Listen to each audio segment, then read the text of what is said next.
यादवी सर्वभूतेषु मातृरूपेण संस्थिता नमस्तस्यै भगवतस्यै नमस्तस्यै नमो नमः आवाहनं न जानामि न जानामि विसर्जनं पूजा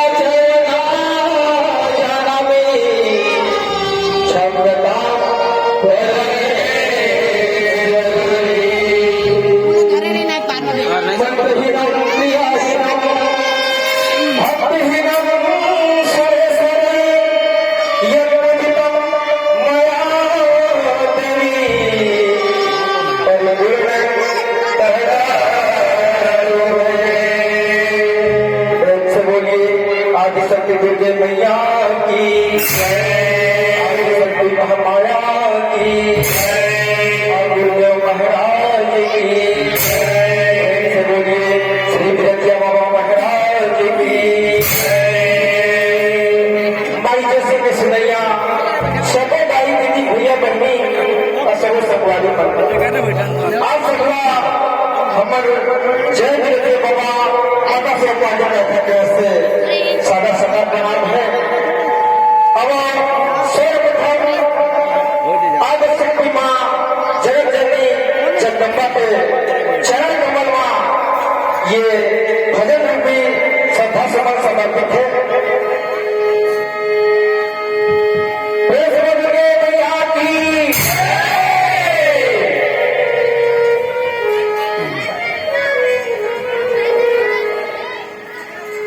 महतारी हो तेरे धर्म रोचिहारी हो महतारी हो तेरे धर्म रोचिहारी हो महतारी हो तेरे धर्म रोचिहारी हो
समुद्र के समान अगाध होगा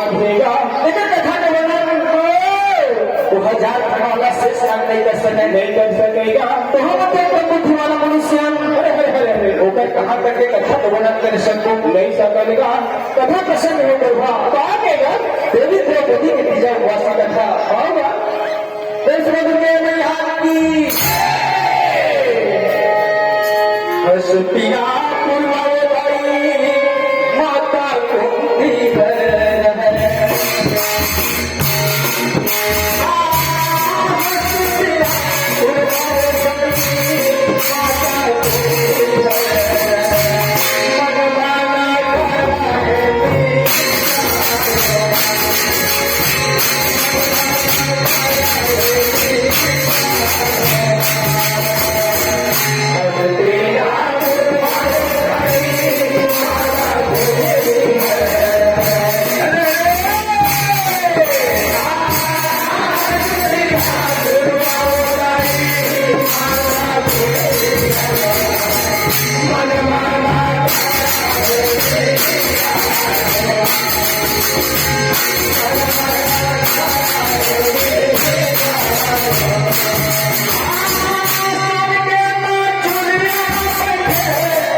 कुर्ती सोन के मछलियां मांगना में धाम खतर बैठे हाल बैठे रही थेगा वही समय बता है तो करवा तो आप मुझे बता दोगा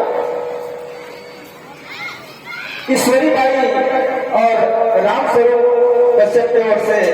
51 रुपए का सर्वेंट है राजेंद्र कुमार कश्यप से 51 रुपए का सर्वेंट है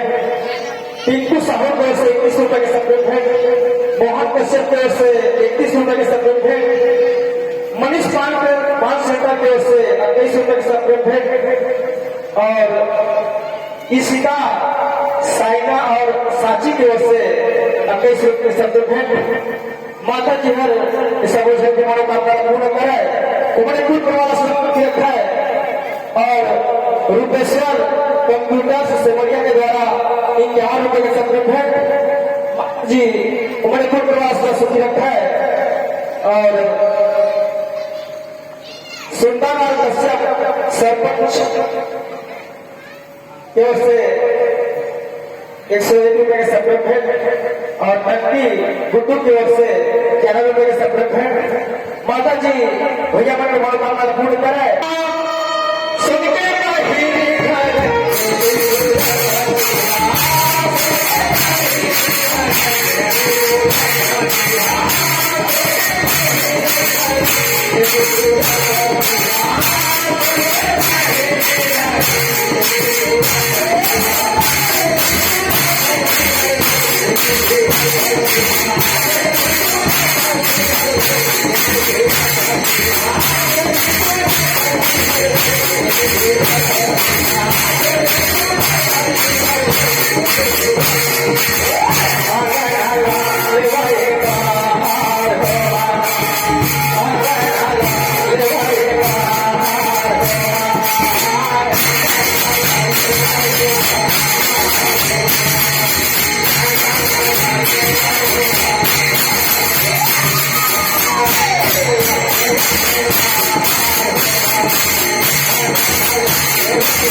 घर बैठे हवे ठहरे सेवा उस समय में देवी द्रौपदी शून्य गंभीर धरे हवे हरे हरे और उनाला भारत भारत जब माता कुंती के तीर मई से गए हवेगा माता कुंती देवी द्रौपदी ने देखे हवे होगा वो का कथेगा क्या कथे बता देगा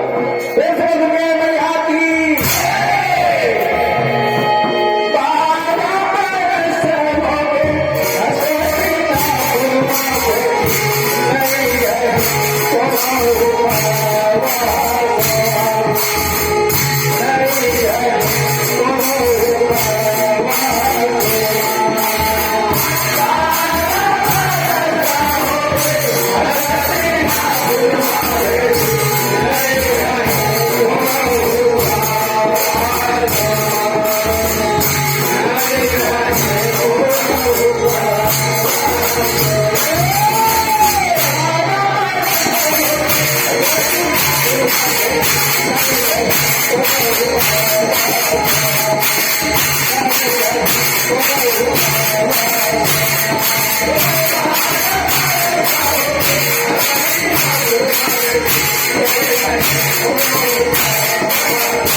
हरे हरे हरे लेकिन ते कोनो उपवास नहीं जाने कथेगा। ऐसे प्रकार से माता कुंती देवी द्रौपदी ने कहा था वह भावेगा इतना होतेगा बता देते होगा थोड़ा हम लोग कब करते नहीं आती वो देखा बचला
सुना द्रौपदी सुने हवाएगा और सुन करके माता कुंती ने कहा कथेगा कथेगा बजाती